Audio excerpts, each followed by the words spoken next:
Hello and welcome back to Cell Shaded. I am your host, Evan Spangler. And today I want to be a little bit more positive because the last one was kind of negative. And so I wanted to talk about just, heroes I like. I might do this, I'm probably going to do this more often because, you know, superhero fan, I like a lot of heroes. Um, but today I wanted to focus on like my favorite uh, group of characters, which obviously is the X-Men. Uh, I just want to, just kind of gush about them because I want to be a little bit more positive this time around. I don't want this to just be like, oh, everything's bad about comics, because that's not true. I still love comics. I still read the modern stuff. When I can, I go in, I try and nab some of the more recent stuff from a comic shop. Um, so yeah, I want to be a little bit more positive. And the X-Men, that they were like it was when I was a kid, I watched stuff on Netflix. That's where like I watched a lot of my superhero shows, which is how I watched Superhero Squad, which isn't really a um succinct series, or like it doesn't have a succinct team. It's just Marvel in general, which is pretty cool. It's a good way to get introduced to characters. Um But then I would also watch the Ultimate Spider-Man series, which is how I got into Spider-Man and I learned about some more street level characters. And then I watched X-Men Evolution, and also some Wolverine and the X-Men. I didn't watch a whole lot of it until much later on, until I was in high school. Because I was like, I remember watching this series. I remember liking it. And yeah, no, it's a pretty good series. It holds up. Um, But that's what really got me interested in the X-Men. Of course, I was a kid, so I loved Wolverine most at the time. That's changed as I've grown, but uh, the X-Men have kind of always been there. It's been them and Spider-Man and Batman. Those are like the heroes that I loved and um, really stuck with. Uh, and obviously, that there's been more heroes that been added, but the X-Men were always there.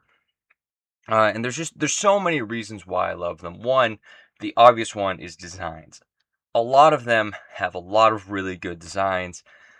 Cyclops, Storm, I think a lot of Rogue's designs. Well, okay, I can't say that. I think the main Rogue designs are good. She's had some rough patches. Nightcrawler, Colossus, even Jean Grey's Phoenix stuff. Honestly, Binary, who isn't he's it's just a weird spot because Carol is her own character and definitely more of an Avengers character. But Binary was something that came about because of Rogue and also during the her time hanging out more with the X-Men. Um, but then also their villains. Well, I mean, Magneto doesn't really count as a villain anymore. But like you have Magneto, you have Sabretooth, some Toad designs, not all of them. Uh, Mystique, Pyro. Blob is interesting. There's not a lot to him though. But Juggernaut, oh my God, Juggernaut, who's also not really a villain anymore. He's on the main team, and the most recent issue of X-Men starring him, art was a little rough, but the story was really good. And I hope that they do more character focused stuff with adjectiveless X-Men because that was amazing, and I really liked that issue. But yeah, no, their designs are just really striking, and I've always liked them. And of course, their powers are also very interesting because of the nature of the X gene and just how many mutants have come to exist. There's a lot of unique and interesting powers. Obviously, you have Cyclops' laser vision, which is it's not a laser, it's a concussive blast, but you have his eye beams, and those also connect really well into his overall story. And the uncontrolled nature and the way that he has to hold it back reflects his mental state. And then you have Storm, who defined weather manipulation. Like, yeah, you have the weather wizard, but she's the one that really like if you give a character weather manipulation powers, they're gonna be like, oh, like Storm. And it's just such an interesting power set too. Like I feel like it gets a lot of times it's just like, oh yeah, she summons lightning, but she also has all of the wind and snow, and like I feel like there's so much you can do, and of course it's expanded out to a more cosmic scale as time has gone on. Uh, the way that Rogue's powers interact with her mind is really interesting, especially early on. Um, that main arc where she's grappling with the memories of Carol, and then having that continue kind of into the Outback era, that's a really interesting concept for a what would otherwise be a fairly generic power thief. Like she's got the same ability as the Adaptoid, but is way more interesting. And honestly, like I don't think I could look at any Power Thief character the same afterwards. You also have like Magneto's powers are really interesting, especially how they've expanded them. I like the secondary mutations through Beast. And then you get into some of the like augmentations, like Angel on his own. Like the most interesting parts of Angel were the fact that in theory, his life was perfect before he revealed to the world that he was a mutant. Like before he was an active mutant, as long as he was biting his wings, his life was on paper perfect. But he hated it because it was pain. It was physically paining him, and he also couldn't be free. And then afterwards, he enjoys his freedom so much that the thought of losing his wings, he would rather die to the point where the X-Men are like, oh yeah, well X Factor at the time, like, oh yeah, he killed himself. That's what happened, and it's not what happened. Read X Factor. The original X Factor is amazing. I'll get into that later, but and then having him come back as Archangel, and he has the four metal wings and kind of the ability to shift between forms as time goes on, and then also the life and death seeds. It's so interesting seeing those augmentations, and you get the same with Jean in the Phoenix Force, and especially how that Phoenix Force kind of messes with her mind from time to time, and shifts whether she has telekinesis, telepathy, both. It's really interesting.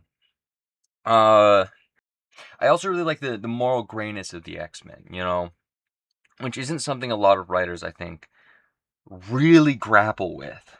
Is the moral grayness. It's also where you get a lot of the mutant like a lot of the criticisms of the mutants come from, because namely the Krakoa era, and then all the stuff with Jean, and like a lot of the telepaths also kind of fucking suck. They're monsters, but the Krakoa era especially is where we got to see just how messy and kind of morally bankrupt the mutants can be, because obviously you have the evolution of Dark Beast, and all the stuff he did there.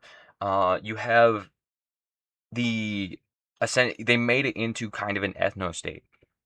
Um, like I don't think you can even call it that, because they are technically, it'd be like saying that a nation of Neanderthals is an ethno state just because they don't want home with, because like they're two separate species, but also they're not. But it's still like they still did that, and they wouldn't let anybody on there. Um, And then obviously you have them letting villains on there, including Mr. Sinister, who, like, if you're gonna let him on your island, it should only be to imprison him and make sure he can never do anything ever again, which is really hard because it is Mr. Sinister. Um, but you know that kind of, and then seeing how that evolved, and how especially the Quiet Council moralized all of that, and how a lot of the other X-Men just kind of let it slide, because obviously it's like, well, it's for keeping mutant kind safe, which, to be fair, they've been dealing with years of oppression. I mean, the Sentinels and Nimrod and all of them, like, obviously they're gonna care more about the preservation of their nation than anything else. But it still doesn't remove the fact that they are morally gray, and they don't do a lot of things that you would assign to a typical hero. And I think that's very interesting, and it should be grappled with more. And while you can criticize the X-Men, I don't think you should criticize that sort of writing, because the entire point is that it is morally bankrupt to do a lot of stuff, and that's something that's really interesting and that you don't see grappled with a whole lot, and especially not well. Um, just because, like, oh yeah, well, why would you criticize what Superman is doing? He's the good guy, that sort of thing. I'm not dissing Superman. That was just an example. But then that also kind of leads into the drama aspect, which is probably the best part of any superhero story. Um, but especially the X-Men, because they're not a family. Like, that's something it's thrown around a lot, and they're not. I wouldn't say that they're analogous to a family. They can't be. They are a team. They are a community, though. And their interpersonal relationships, especially as time has gone on and they've all evolved, are all very interesting. Obviously, you have very early on, you have the love triangle between Warren, Scott, and Jean. But then as time goes on, of course, that evolved. People left the team, people rejoined it. You had Scott grappling with um, his status as a leader, especially after Jean, quote unquote, died. And then, of course, he meets Madeline, and you get to see all of that evolve. And the entire Inferno arc is essentially one big drama, and it's crossing over the two main X series at the time. Well, two of the main X series, because New Mutants was also going on, but they didn't really get involved. Um, but between X Factor and the X-Men, which it's amazing. I'm not going to spoil anything, but the way all of that evolved was very natural. It gave a lot of characters their due criticism, and it didn't hold anybody on a higher pedestal. It simply said this is a tragedy, it shouldn't have happened, and it happened because our heroes failed each other. And that is that's always been sort of interesting, and that's kind of why after a while I started liking X Factor more than the main X-Men book.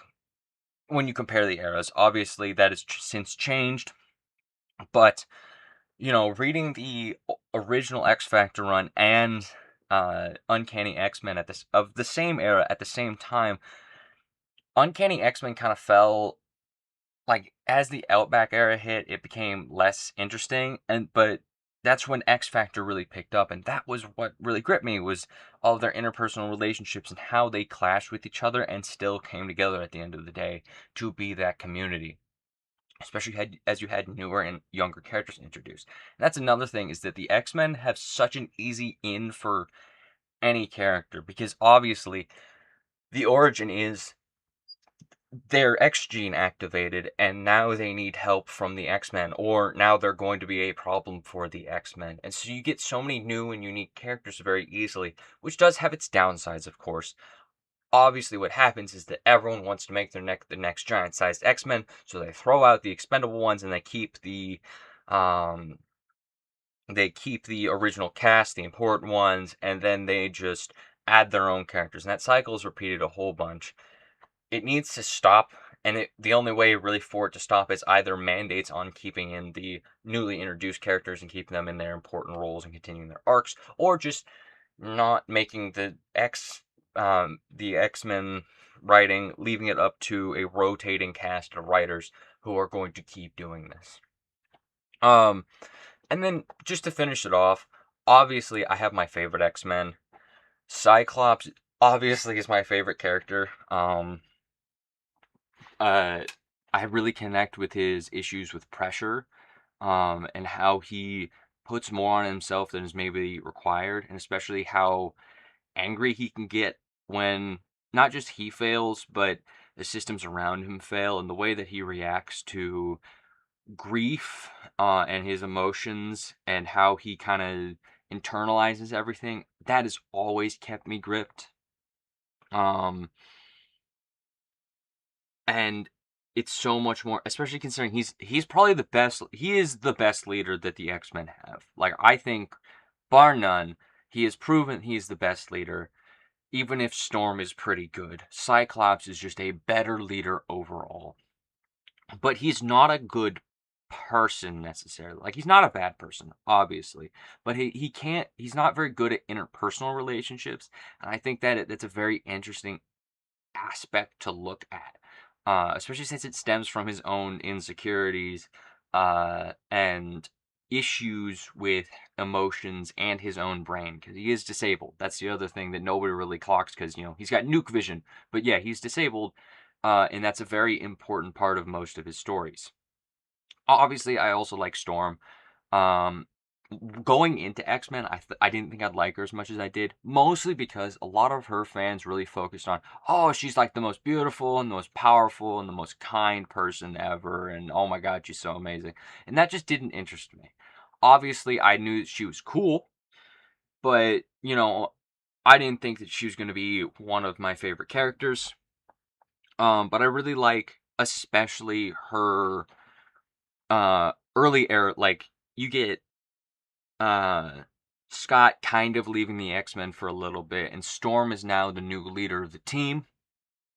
Uh and her struggles with that and how she evolved, and honestly my favorite arc has been her, becoming human again. Like, not just losing her powers, but the way that she, you know, realized that she didn't want to be the goddess, she wanted to be just another person on the team, and how all of that really drove her character, and the way it changed how she interacted with the people around her was very interesting.